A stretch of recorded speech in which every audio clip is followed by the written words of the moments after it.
C'est une vraie question parce que vous savez très bien que Total, par exemple, ce n'est pas la première fois qu'il dégage des sommes conséquentes en matière de bénéfices. C'est de l'ordre de minimum 7 à 8 milliards. On a été sur 10 milliards, 12 milliards. L'année dernière, on était monté à 18 sur l'année.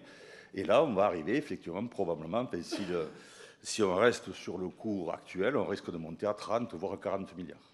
Ces milliards-là, une grande partie de ces 10 milliards, quand il y avait 10 milliards, partaient aux actionnaires.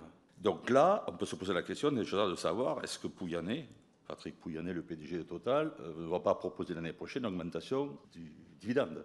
Mais nous, on considère que Total ne paie pas quasiment d'impôts depuis des années. Alors ça lui est arrivé peut-être une fois ou deux. Pourquoi on dit ça? Parce qu'en fait, ils sont soumis de façon tout à fait légale à l'intégration fiscale. L'intégration fiscale, c'est simple. Total dispose de 1140 filiales de par le monde, 160 filiales en France.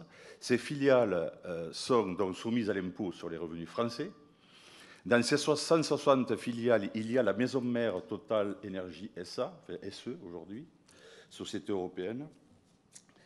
Et donc cette intégration fiscale permet de faire la somme de ce qui est positif et négatif, donc des pertes et des profits, pour chaque société.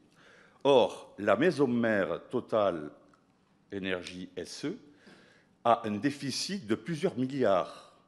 Donc quand vous faites la somme de tous les bénéfices en France des sociétés et des déficits des autres sociétés, et que vous rajoutez le déficit assez gigantesque de Total SA, vous arrivez bien évidemment à un compte négatif, ce qui aboutit à un crédit d'impôt de la part de l'État.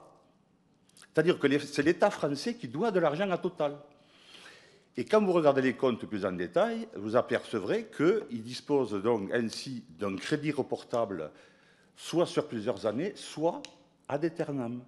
Ce qui veut dire qu'ils peuvent se permettre de ne jamais payer d'impôts. Donc la première question aujourd'hui sur les super-profits, c'est, avant de parler justement des super-profits, n'est-ce pas, pour les sociétés du CAC 40, dont Total, de tout simplement de faire en sorte que ces grands groupes, qui sont des groupes français, qui sont donc les moteurs de l'économie française, payent les impôts comme les autres.